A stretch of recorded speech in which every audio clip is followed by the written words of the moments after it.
Hi and welcome to episode number 403 with whatsforchow.com. Tabasco sauce is legendary and has become a household name in just about every country across the world. Today we're going to make Jalapeño version of Tabasco.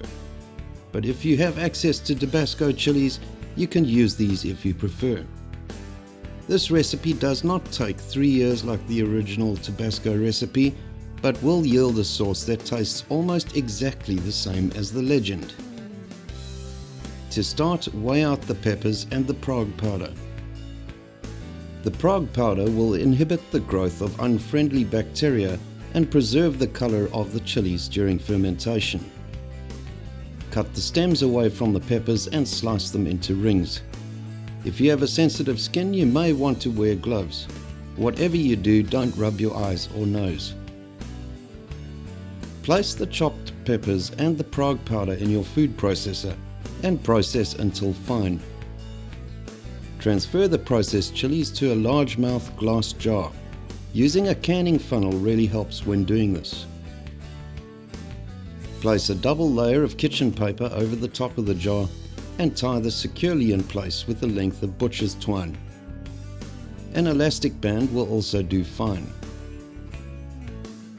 Place this in a dark place at a temperature of around 22 to 25 Celsius or 72 to 77 Fahrenheit for 4 weeks to ferment. After fermenting, you will notice that the flesh of the peppers is quite mushy. You may also have a little white fungus growing on the surface of the chili. This is friendly bacteria and can simply be stirred into the chili. Pour in 190 ml of white grape vinegar. Put the lid on and give it a good shake for a minute or two. Place the jar back in its dark home and allow this to stand for 2 weeks. Give it a shake every day or two, as this helps the vinegar to break down the solids. After 2 weeks, transfer the peppers to a tall jug and use your stick blender to liquidize any solids that remain. Place the smooth liquid back into its jar. Put the lid on and allow this to stand for a further 2 weeks in a dark place, giving it a shake up every day or two. After 2 weeks, strain the pulp through a fine filter and gently press the pulp down to extract as much of the liquid as possible. From this quantity of chilies, you'll get about 250 milliliters of liquid. Transfer the pulp to another sterilized jar and add just enough white grape vinegar to cover the pulp along with 10 ml of sugar. Stir this together, put the lid on, and in 2 weeks' time you'll have an amazing pickled jalapeno relish. Now on with the sauce. You'll notice that it is still quite thin, and if allowed to stand, the solids in the liquid, as fine as they are, will settle to the bottom of the liquid. To stabilize this and to make the sauce syrupy like the original calls for a very special thickening agent. Tapioca flour does this job perfectly.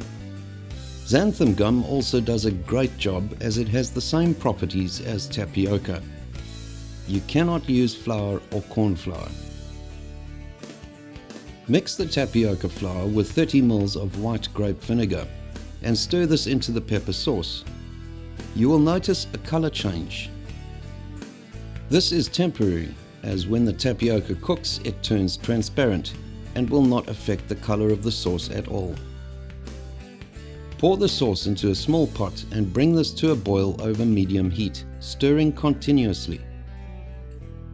You will notice as it comes to a boil how it suddenly turns syrupy and the sauce will coat the back of the spoon.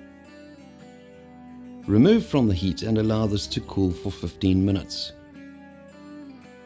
Use a funnel to transfer the sauce to suitable miniature bottles.